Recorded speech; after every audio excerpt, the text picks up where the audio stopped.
Rozmyn. Welcome to the Plutus Foundation's Facebook page for our live today talking about ecofrugal or ecofrugality. So, Happy Earth Day. Yeah, happy Earth Day. It's a great day to celebrate the Earth, celebrate it every day, but here we are with a special day for it. Our guest today is Angela Rozmyn. She writes at the amazing blog, Tread Lightly, Retire Early. It's an early retirement blog, but it has so much more than that and in such a unique perspective. So I'm so excited that she's here to talk. She also has a new site called Ecofrugals, which is basically the basis of what we're going to be talking about today. And she also runs the Women's Personal Finance Group on Facebook. This is an amazing community. And we can talk a little bit about that because it's just grown through the roof. And she has some other projects too that I think we're going to bring up throughout the day. And it's just amazing to have you on the show, Angela, with everything that you're doing. Thanks for having me. Yeah, too many projects is probably something that should go as my motto or slogan or something. But I can't help myself. There are too many things I constantly want to be doing. So I know the feeling, and it's there's some pain involved in that, but you got to do what you got to do when you're mission driven and there are things that are important to you. That's just the way it goes. Yeah, and pretty much everything involves around women, money, and the environment. So those are kind of the core things that exist throughout all of them. Yeah, so let's talk about that. Before we even get to the ecofrugal, why did you start your blog Tread Lightly? So I was actually a long-term personal finance blog lurker for 7 years, which is Wow. kind of amazing to think about it now. For a lot of years, I completely silently read blogs. I started with Punch Debt in the Face, Newlyweds on a Budget, and One Frugal Girl. One Frugal Girl is still blogging, and she actually made it to FinCon this last year, and we got to meet up and hang out, which was pretty awesome. But that's awesome. So, the longer term bloggers will talk about, folks that used to blog and used to be in the community. I'm like, oh yeah, I know them, or, I read their stuff and they had no idea who I was because I was silently lurking in the background. And then finally in summer of 2017, I decided to write about my own story. I don't know why I didn't really consider it before then, but I am so glad I did, because the difference between silently following along and being an active part of the community has been a huge difference and a huge positive in my life since then. That's great. It's great to have you within this community, and your voice is certainly appreciated throughout. So now I want to talk about ecofrugal. What does it mean to be ecofrugal? So ecofrugality is really where your focus on sustainability in the environment and frugality and saving money are really married in a way that you can't pull them apart. So for example, we use unpaper towels in our kitchen, or, cloth wipes instead of your regular disposable paper towels. And we use them because we basically never buy paper towels other than the really gross spills. And so that saves money, but also it's because I don't want to be throwing that in the trash or even in the compost and realizing the waste that goes along with it. And I can't really pull out which piece is really driving it. It's that saving money and saving the environment so often really work well together. And I think they should. I mean, clearly there are things you can do that are environmentally friendly, like buying a fancy new water bottle that, you are saving, the disposable water bottle every time you go out. But did you have 3 other ones in your house already that would work just as fine? They're just not as cute. Or, getting a whole bunch of free samples in a lot of plastic packaging may save you a lot of money, but it's pretty terrible on the earth and your garbage pickup. So eco-frugality and being eco-frugal is about paying attention to both those things all the time. And for the most part, it's really easy to do, but then there are certain things that clearly fall one way or the other and tend not to be what I would consider the best choice. Is it true that being eco-frugal takes a harder hit to your budget than if you were to just kind of go with the flow and not really think about some of the more sustainable issues? I don't know if it has to be more expensive. Again, it's that, using what you have and making do with what you already own, and, going to buy nothing groups and finding ways to do without things that you didn't realize you didn't actually need. That said, we buy a lot of our groceries locally as much as we can, and we do buy organic, and we are looking at the more fair trade and better answers. So there are some things that are definitely more expensive, but there's also plenty that isn't. So if you were just hardcore trying to save every last dollar, then yeah, you could do it more cheaply than if you've got an eco-frugal lens on your purchases. But for the most part, I think if you're going to live an eco-frugal life, you're still going to live a lot more cheaply than somebody who just lives without much thought. You mentioned a buy nothing group. What does that mean, and where do you find that sort of thing? So buy nothing groups are hyper local groups. So like in my city of 80,000 people, I think we have 4 or 5 buy nothing groups. So it's really specific to your neighborhood. And generally you find them through Facebook, and you have to actually like live in that area. So I'm in North Kirkland. If I tried to join the South Kirkland buy nothing group, they wouldn't let me in because I'm too far away. The goal is to, post if you've got a chair that you're looking to get rid of. Instead of taking it to Goodwill or throwing it out, you post it on your buy nothing group and see if somebody else wants it. Donating to thrift stores can be great, but a lot of those things don't end up being sold, and they end up in the landfill ultimately. So the idea of a buy nothing group and that sort of thing, or even selling them on like a Facebook marketplace or Craigslist, is if you can transfer your goods to some specific person, it's much more likely to get more use and a second or third life than if you just dump it at the thrift store. Yeah, that's great. There's I know there's a community group where I live as well. It's called LMT is our township. It's an abbreviation for the township where I live. LMT is a great place to give. And it's a great group that's out there for people who live near me. And that's exactly what they do. So it's people can just list items that are on the curb and ready to be reused. So so I love that idea. That way, people can certainly make use of what already exists rather than relying on new products and things like that. So, when we make these decisions to take a more eco-frugal approach to our consumption, what are we looking to? What's the end goal with that? What do we want to see in the world? I think the first thing is to find out where we can reduce and not use as far as consumption. So like reduce, reuse, recycle. There's a reason why reduce is first.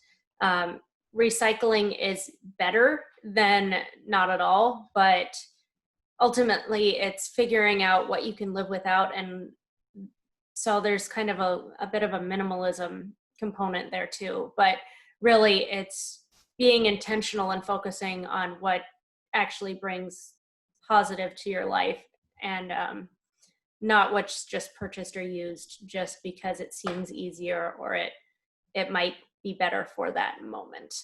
But yeah, I'd say eco-frugality, just with sustainability in general, is really looking at holistically at our earth. You can't separate out the money piece, you can't separate out the environmental piece, but you also can't separate out the people piece. So that people, planet, profit, triple bottom line aspect of things is it's really looking holistically at our world and at the way we fit into it.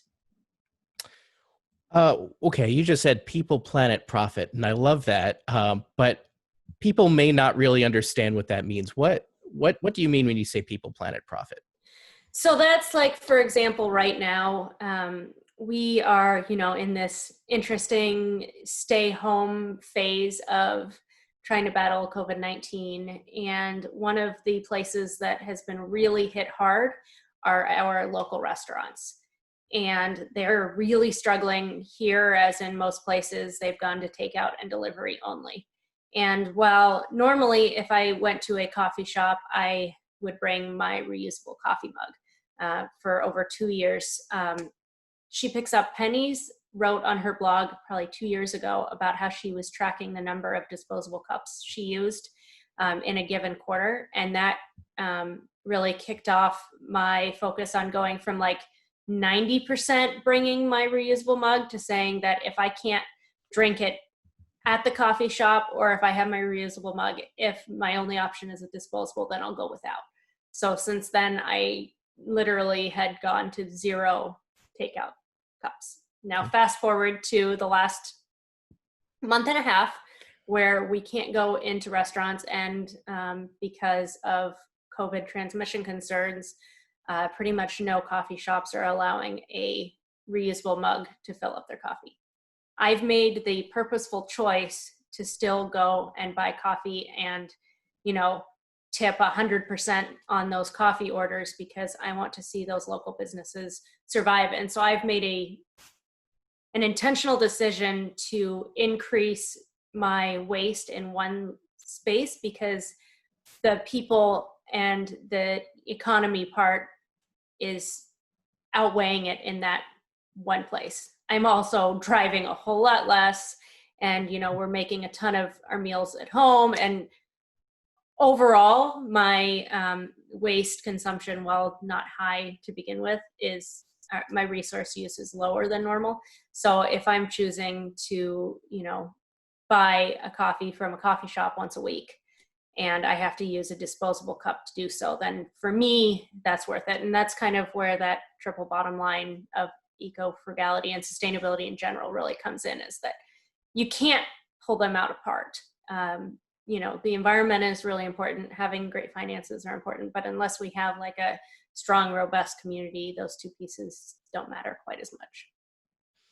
So you mentioned a few changes that you've made due to basically quarantine, and what other differences, what do people need to know right now while they're quarantined at home, dealing with COVID, perhaps even caring for people who might be at risk?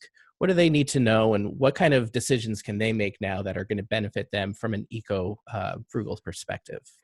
Well, I think part of it, what I touched on from the beginning, is doing the on paper towels in the kitchen. That is, I think, more than any other switch, probably the easiest one to make. You can either use old rags that you cut up that you already have at your house, or you can buy pretty ones online, or if you're lucky like me or crafty yourself, you can get handmade, really, cute rags that all match, that are replacing all of your kitchen paper towel use.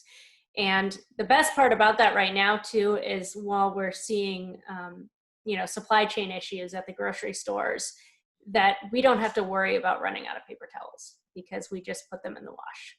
And same goes for tissues. We don't buy Kleenex in this house. We just use reusable ones and throw it in the wash. And you'd be surprised at how much you don't do extra laundry because of those things. We just toss it in the laundry bin and then do our regular laundry, and you don't add anything to it, and they clean up messes better, and they're just really a superior solution. And it's one of those things where a lot of times we think that using a disposable single-use item has made our lives better and easier, until you have to use like 10 paper towels to clean up a mess that like one cloth rag would do.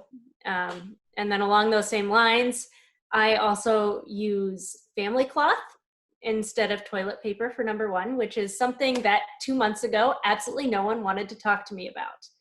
I'm not even sure what that is. Yes. So instead of toilet paper, they're basically, I've repurposed the cloth wipes from when my son was cloth diapered, And that's what I use for number one.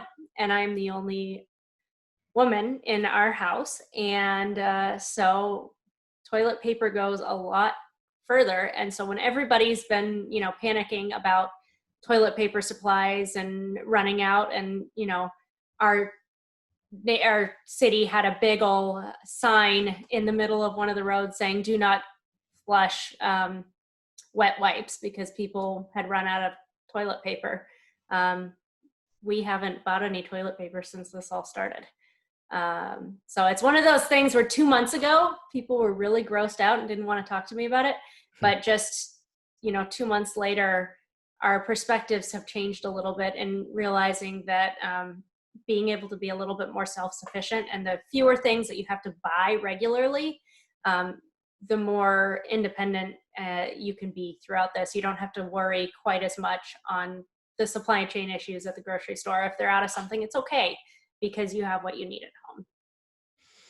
Have you seen any kind of community impact or social impact within your community as a result of some of the approaches, the frugal approach to dealing with consumption during COVID? Is there anything that you've noticed that that things are looking positive from a community perspective? So we're really lucky, and even before COVID, we have a really tight-knit community in our neighborhood. I write about it quite often on Tread Lightly, but we know our neighbors very, very well. We talk to each other regularly. And so throughout all of this, not today because it's pouring down rain, but pretty much on all the sunny days, we've had impromptu happy hours in the cul-de-sac. Two of my neighbors have had birthdays in the last month. And well, now 3, I guess. Instead of having to just, do a virtual celebration and pretend it didn't happen, we were able to, get together 5, 6 different houses and do a socially distant, cheers and hang out in the cul-de-sac, which, then each household is within, 6, 10 feet apart from each other. And having that face-to-face interaction has been really great. I was really low on flour and yeast recently, and another neighbor posted, "Hey, let me know. I'm going to do a Costco run. Let me know if there's anything you need." And she was able to get me a big bag of flour and a big thing of yeast. And so there's been a lot of collaboration, and, picking up medications for older neighbors and taking meals to other neighbors that are housebound. And so we have been really lucky to have a really strong, tight-knit community, and I've been really grateful for my neighborhood anyway, but COVID has really brought that into the forefront about how important it is to have those close ties with our neighbors, because, they're the only people I see these days. And it's really nice that they're actually friends and people I like and know, rather than just somebody I can wave at and make small talk for 10 minutes. Sure. Yeah, I've certainly noticed a lot more community gathering safely, social distancing, of course, and just everyone around in my community as well has been a lot friendlier and open to just being social. Well, we have a question that goes back to the cloth toilet paper. How, once it is used, what do you do with it? Do you place it in a bin, wash it later? What is the process there? Right. So I cloth diapered my son for the whole time when he was in diapers, so like 3 years, and we even would travel with our cloth diapers, so I was pretty serious about it. But there's this really great site, and they've also got a really big Facebook community, Fluff, Love, and CD Science.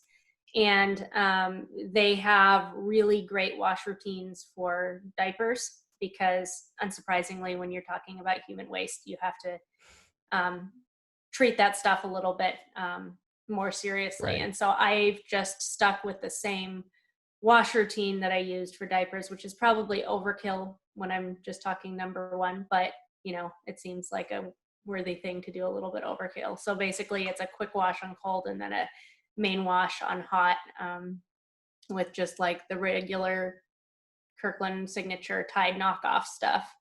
And so I have wet bags left over from cloth diapering, and so I just chuck them in.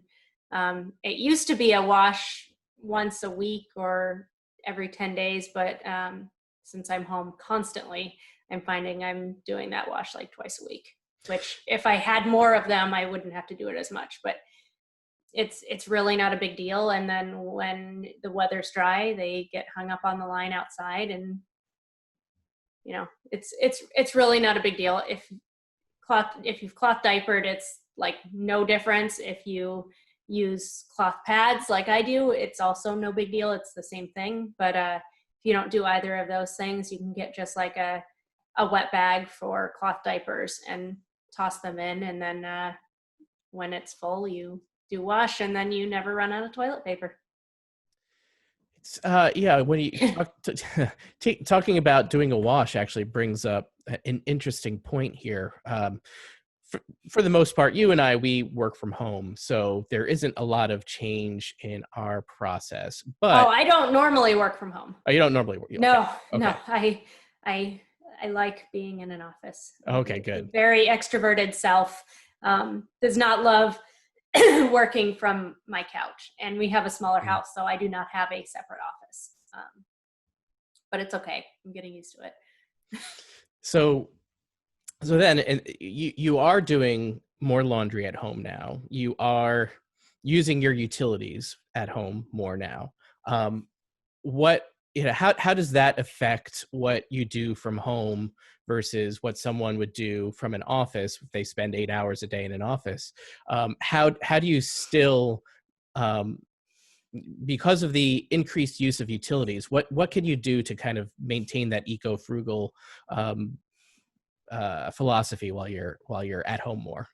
So I don't know that I'm doing any more laundry other than maybe one extra like family cloth load a week. Everything else is pretty much the same.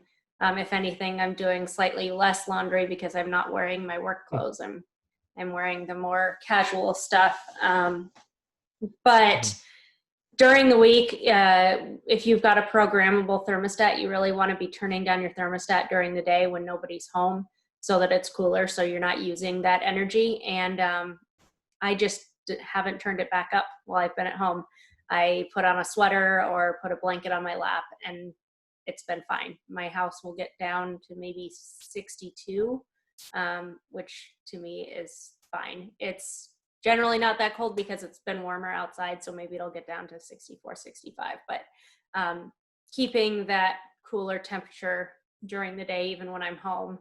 And then as far as water use is concerned, when we moved into our house, we replaced all of our fixtures with ultra low flow. So showers, clearly I'm not taking any more than normal, but we have a really low flow shower head. We have aerators on our sinks, so they use less water. And then I've somehow become infamous for talking about toilets, apparently now toilet paper too, but we have the Niagara Stealth toilet, which uses 0.8 gallons per minute or gallons per flush for toilet. So instead of a dual flush toilet, it's a single flush, but it uses like the amount of water that the lower flush for a dual flush uses, if that makes sense. So okay. Our water use when we moved in compared to the people that lived here before dropped more than in half, and that was with having more people living here. And then when we're home, if it's yellow, let it mellow. If it's brown, flush it down. I mean, again, it's one of those things that seems weird, but it's really not weird. And, we just don't use any extra water that we can help it. When I'm heating up water to cook with, I will fill the jug and then dump it into the dog water bowl. Or I will, if you're boiling potatoes or boiling eggs, then that water cools, and then I use it to water my garden. So it's just really, I don't see that as really being a change from being home, other than, I am cooking lunches more often and I'm just around more. But if anything, my setup here makes it even easier than when I'm at work. So here's a question that also came in online. What do you suggest people in warmer climates do when it's hotter and they're home 100% of the time during the quarantine? So, I mean, that's also kind of like a comfort situation. So, like, how warm can you allow your house to be? Turn on fans. Fans use a lot less energy than air conditioning. Long term, this is clearly not just for quarantine, but putting in a mini split or some sort of really energy efficient cooling system. If you own your home and you have that option, the payback there can be really worth it. But it's kind of like, I will let my house cool down to like 62 degrees and I'll put on a blanket and a jacket. If you live in a warmer climate, even if you have video chats for work, there's nothing to say you can't be in shorts and bare feet. So just trying to allow it to be a little bit warmer or a little bit cooler than you would otherwise. And you'd be surprised how much you can kind of adjust to that. I actually, when I lived in South Carolina, the thing I hated most was the air conditioning on full blast, where you'd be outside and it'd be like 95 and humid, and then you'd get inside and it'd be like 68 degrees Hmm. and blowing cold air. So my preference is to try and, get a little bit more used to the temperature fluctuation and just adjust to that kind of normal. And you'd be surprised how much you can kind of get used to a little bit more. But there is a point where comfort is still important and you don't want to take it too far. Like, there is a reason why we have heat and air conditioning. But just being mindful, even 2 or 3 degrees can actually make a pretty significant difference on your energy use, especially depending on where you get your electricity. So we talked about some of our responsibility to the environment through Ecofrugal, but I know that businesses in our communities, like restaurants, are struggling because people are being more efficient at home and not dining out. And you started the support page for local restaurants. Can you talk a little bit about that? Sure. So, beginning of March, when things were really starting to, well, end of February, beginning of March, when things were starting to get pretty serious around here. For those who don't know, I live in Kirkland, Washington, which is where the Life Care Center outbreak happened at the end of February, before the rest of the United States really had any dealings with COVID. And so our restaurants took a hit really early and really severely. And my husband and I are pretty big foodies to begin with.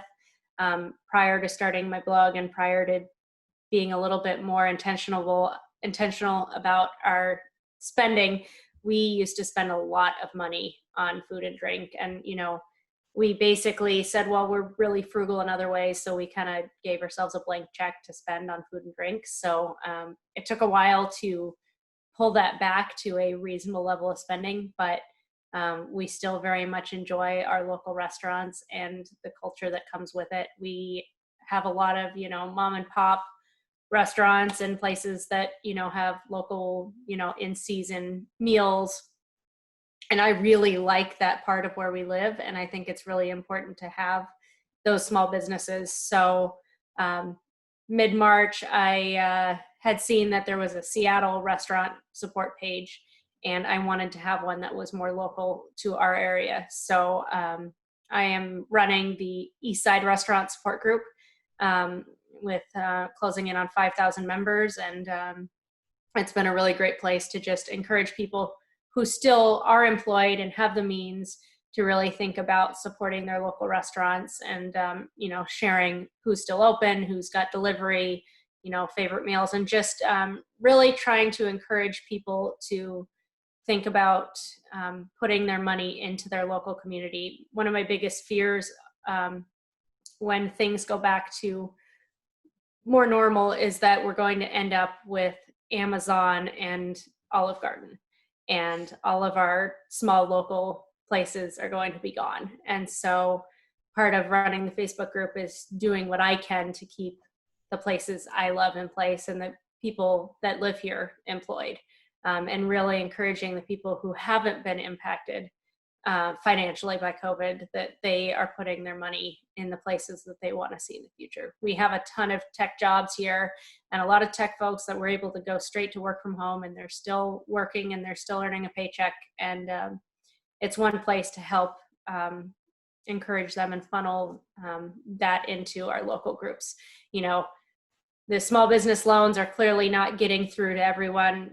Google supported for my city a $250,000 grant program, but that meant, you know, $1,000 for a small business. And while that's helpful, it's not enough to get them through this. And so it's just one more piece of, there are a lot of different things that are going to have to be involved to get us all through this. And clearly we can't save everyone, but I'm going to do my darndest to save as many as I can. That's fantastic. All right. Well, why don't you remind everyone where they can find you online? And there's certainly, it's a long list of things that you're working on, and it's great. It's great to have so many projects going on. But feel free to tell everyone exactly where they can find you. Yeah, so above all, you can find me at treadlightly.retireearly.com and social media associated with that.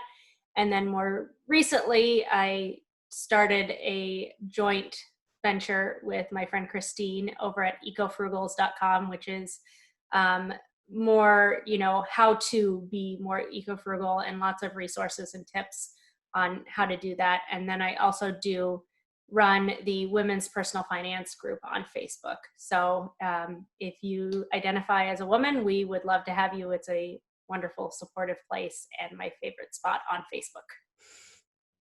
Fantastic. Well, thanks again, Angela. We really appreciate this. Thanks for having me.